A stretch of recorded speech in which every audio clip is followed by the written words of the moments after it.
তোমরা যারা গামলা বইরে ভাত খাইতে ভালোবাসো তাদের জন্য আজকের আমার এই রেসিপিটা, বুঝছো? তো প্রথমে এইরকম গোল গোল নিয়ে নিবা, বেগুন নিয়ে নিবা।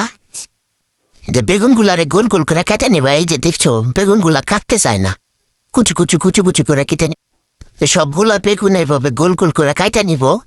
এই যে এই বেগুনটা কাটার সময় দেখি বেগুনের মধ্যে কি পোকা ভিতরে, তো কি করবো, এরকম ঠাস করে ফালাই দিবা। এই বেগুন কাটতে যায় আমার মনে হইতেছে আমি এবারে চই করে ফেলাইতেছি। দেখছো কাটতে চায় না, কেমন দা লাগে মেজাজটা। আরে শালা কাটিস না কেন, ভালোভাবে কাটে, কাট কাট কাট। এই যে এইটাতে উপরে পোকা বেরোইছে, ব্যাপার না, এটারও ফালাই দিব ঠাস করে। যাই হোক, তোমরা আবার ভাইবো না আমি বেগুন ধুই নেই, বেগুন আমি ধুয়ে কিন্তু কাটছি। তো বেগুন কাটা শেষ। এই যে এখন আমি টমেটো নিয়ে নিছি 2টা, বুঝছো? তোমরা 2টা টমেটো নিয়ে নিবা। তো এইটার মধ্যে এই ভর্তাটার মধ্যে টমেটো দিলে মজা হবে।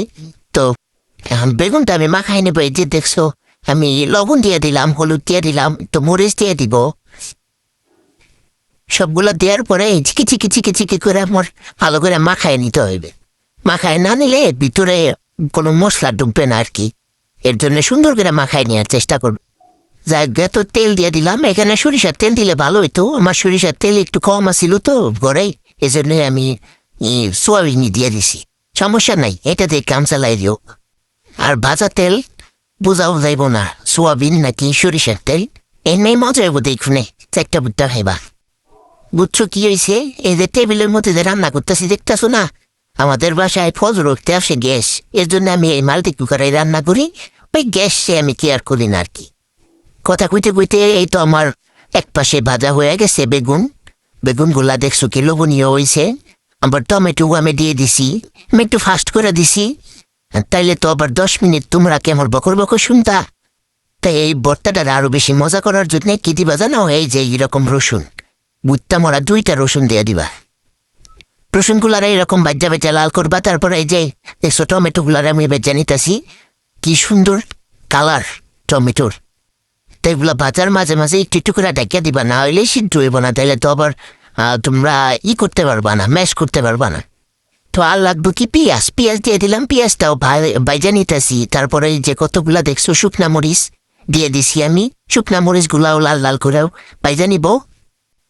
আমার এই বাজার স্পিড দেখে আমার ইন্ডিয়ান এই সিরিয়ালের ওর দুমদানা দুমদানা নানা নানা মনে হইতেছে। যাই হোক, আমার বাজার পর্ব শেষে দেখছো কি সুন্দর কালার আসছে।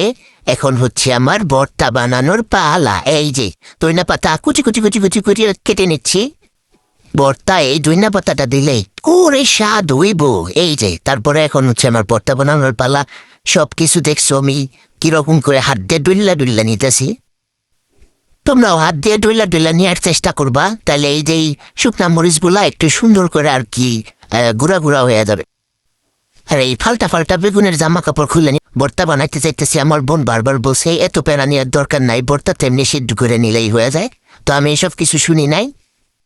তাই যে টমেটো তারপর বেগুনের জামা কাপড় রাখার দরকার নাই, এগুলো হালাই দিবা। তারপরে যেরকম একটা মেশার দিয়ে মানে গুটা গুটা গুটা গুটা মারবা, তাহলে ভর্তাটা আর কি সুন্দর হবে, মিহি হবে, খাইতে আরো মজা পাবা। যাই হোক, আমার ভর্তা বানানোর মোর ডান। এই যে দেখছো কি পরিমাণ লোভনীয় হয়েছে রে বাপ রে বাপ, কি স্বাদ যে হইব। ভর্তার কালারটা হয়েছে কি দেখছো নি? তোমরা ট্রাই করো। দেখছো তো আমি এখন 1 প্লেট ভাত নিয়ে নিব। জীবনে যতগুলা ভাত না খাইতে পারি এই ভর্তা দিয়ে খাবো। তো সবাই ভালো থেকো, সুস্থ থেকো, আল্লাহ হাফেজ।